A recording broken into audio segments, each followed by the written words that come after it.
Lenovo Phab 2 Pro reviewed the first depth-sensing phone Tangos with Google, and trips over its own feet. Lenovo's pledge to develop the consumer phone with Google's depth-sensing Project Tango platform came as a surprise.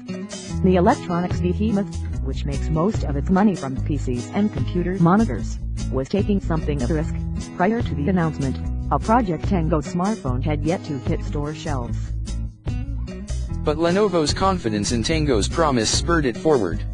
Together with Google, we're breaking down silos by working across mobile hardware and software, Chen Xiaodong, the senior vice president of Lenovo's mobile group, said at the partnership's unveiling.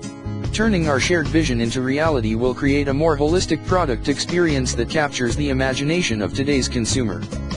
The company's collaboration materialized in the Phab 2 Pro, a $500 smartphone with built-in Project Tango sensors that can track objects in three-dimensional space. It reacts to your body's movements, recognizes objects like tables, chairs, walls, and windows, and captures the dimensions of a room. And unlike other augmented reality apps and platforms, it doesn't require a special mat, board, or physical object to work. The Lenovo Phab 2 Pro can suss out its surroundings with only a few infrared cameras. But no new technology is perfect, and the Phab 2 Pro is a frustrating example. Tango is awesome when it works. Project Tango is supposed to revolutionize motion and position tracking on phones by mapping out your environment like never before. It's been in development at Google since 2014 when Johnny Lee, a computer scientist and core contributor to Microsoft's Kinect platform, led a team within to develop a location tracking solution that worked without the aid of GPS, lasers, proximity sensors, and other external signals. Tango is about motion tracking, area learning, and depth perception. The motion tracking component notes the distinguishing characteristics of objects in Tango device's environment, like the particular angle of a floor and a chair's orientation relative to a table. In the Phab 2 Pro's case, it's accomplished with a wide-angle fisheye lens, an accelerometer, and a gyroscope. Visuals from the fisheye camera identify the corners of objects, tracking how they move between frames to calculate the distance traveled, the speed at which it's traveled, and the direction it's turning. Tango's area learning involves the storage of environmental maps enhanced with metadata like points of interest. Specifically, the Phab 2 Pro records certain features and recalls them later, aligning them with real-time data to improve the accuracy of motion tracking. Depth perception, achieved with an IR, infrared, emitter and RGB camera, grants the Phab 2 Pro the ability to gauge the distances, sizes, and the dimensions of surfaces. The IR emitter beams infrared light, which the RGB camera then measures to generate depth data. All those technologies together help the Phab 2 Pro create a wealth of experiences. Project Tango's depth tracking reacts to forward, backward, and strafing motions. If you take a step forward in a Tango game, digital objects on the screen react in turn, staying in perspective as you circle or duck under them. Project Tango can identify objects in the real world, like a desk in a living room and the walls of a home office. And even more usefully, it can calculate the dimensions of those objects. Want to get a bed's length? Tango will provide measurements in your metric of choice. Project Tango apps. More than 35 Tango apps, games, and utilities populate the Google Play Store. Tango could use some polish. Put lightly, it wasn't an uncommon occurrence to encounter multiple crashes before, during, and after launching the Tango app or game. Sometimes Tango Core, Tango's software service, quit working.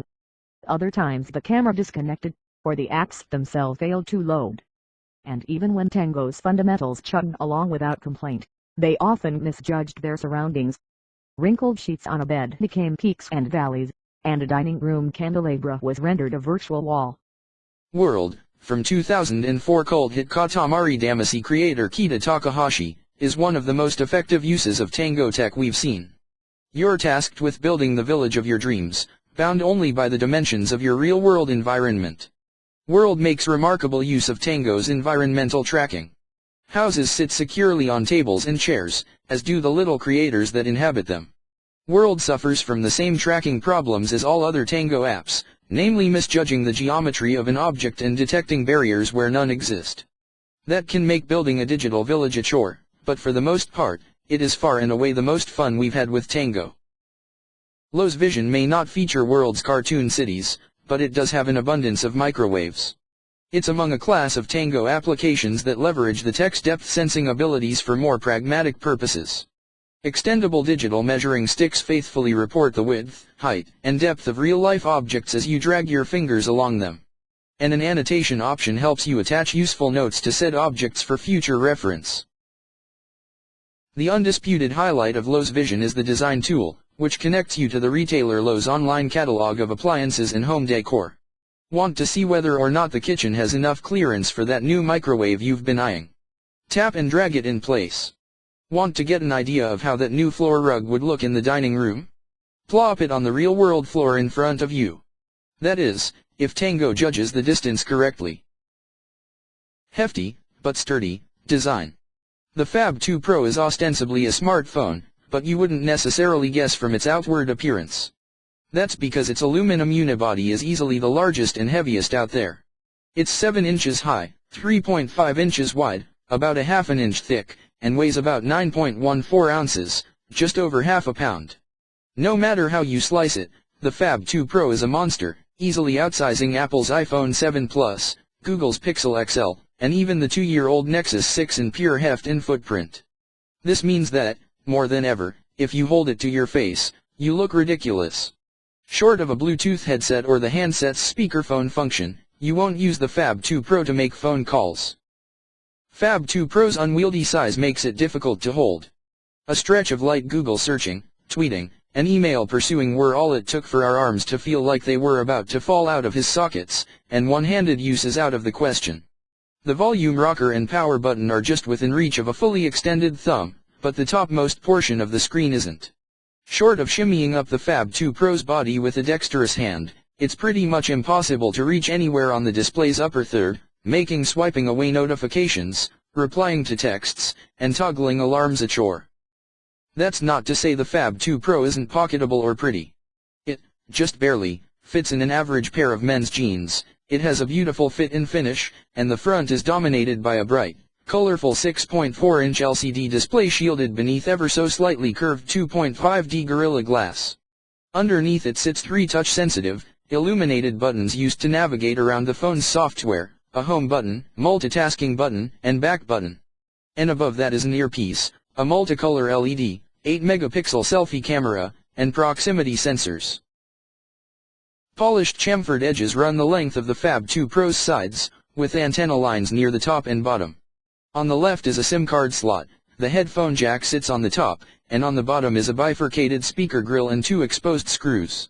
A micro USB port, a holdover from the Phab 2 Pro's prototype days, sits in between the grills and screws. That's a shame. USB Type-C, micro USB's successor, is fast becoming the new standard, and it would have been nice to see it adopted here, if for no other reason than to have one less cable to worry about. On the Phab 2 Pro's rear is a fingerprint sensor. Adjacent to it is a big, round 16-megapixel rear-facing camera, a tiny microphone cutout, and a rectangular sensor array with an LED flash and Google's proprietary Tango module. More on those later. That's all to say the Phab 2 Pro's level of polish is impressive. Its brushed metal body and machined edges, available in gunmetal gray and champagne gold, glimmer in the light like jewelry. And it is sturdy as a tank. Never once did we worry about bruises, damaged buttons, or screen scratches. A decent screen. Luckily, the Phab 2 Pro's screen is, almost, worth the sore shoulders. The 6.4-inch Quad HD, 1440 x 2560 pixels, IPS LCD can't measure up to the Google Pixel's AMOLED screen, but it's vibrant all the same. At maximum brightness 425 nits, you can see it in direct sunlight and bright office lights. It doesn't distort at extreme viewing angles, and the screen renders text pretty much as crisply as the Pixel and iPhone. But it isn't perfect. Color reproduction is inconsistent, particularly toward the warmer end of the spectrum. Reds and yellows appear oversaturated compared to its decidedly muted blues and greens. Brightness falls short of other LCD screens in its category, specifically that of the iPhone 7 Plus. In short, it's only okay, and that's a shame for a device with such a heavy focus on augmented reality. Serviceable sound. The Phab 2 Pro's speaker is also a mixed bag. It packs Dolby Atmos technology, A software equalizer that promises to provide crisp dialogue, a more enveloping sound field, and loudness without distortion. In truth, the Phab 2 Pro's sound is best described as serviceable. Like most phones, it is tinny and prone to distortion. It lacks the depth of bass exhibited by competition like ZTE's Axon 7. And while it achieves a maximum decibel level just above that of the iPhone 7, it comes at the cost of unpleasant clipping. The headphone experience is better. The Phab 2 Pro's app makes it easy to apply the Dolby Atmos optimizations. Plug in a pair of cans, open the Dolby app, and choose from movie, music, game, and voice profiles, or one tuned to your individual equalization preferences. Dolby's software purports to simulate a 5-speaker surround sound system, but we didn't notice a dramatic difference with the effect disabled. And the fidelity fell short of that delivered by the Axon 7 and LG V20, both of which sport dedicated digital-to-analog hardware. The Phab 2 Pro's 2 microphones, one primary front-facing microphone, and a secondary mic for noise cancellation, performed better than its external speaker. It rendered voices cleanly, crisply, and without the crackling sometimes exhibited by low-quality mics. Surprisingly weak cameras. You'd be forgiven for assuming the Phab 2 Pro's cameras were the standard bearers in their category. Cameras, after all, are the technical cornerstone of Google's Tango platform. They're the windows onto which Tango apps project digital objects. But that's sadly not the case. The Phab 2 Pro's cameras are run-of-the-mill. The rear-facing camera, a 16-megapixel sensor with phase detection, autofocus, high dynamic range, and face detection, does just fine in amenable conditions. Outdoors in the bright sunlight of a Manhattan winter morning, it captured colors more or less accurately. Skin tones appeared distinctive, the blues of a cloudless sky relatively vibrant, and the shadows produced by skyscrapers were sharply defined. In less than ideal lighting, though, it's a different story. Dim environments like a dark Brooklyn street corner and our office's storage closet pushed the sensor to its limits. Dark interior shots yield noisy, grainy, and nondescript results. The camera often struggles to lock focus in dim environments, sometimes hesitating or failing to hone on a subject entirely. And it suffers from what might be described as frame lagging. The viewfinder chugs at a snail's pace whenever the camera is repositioned from side to side, or moved from one vertical vantage point to another. Videos were another low point.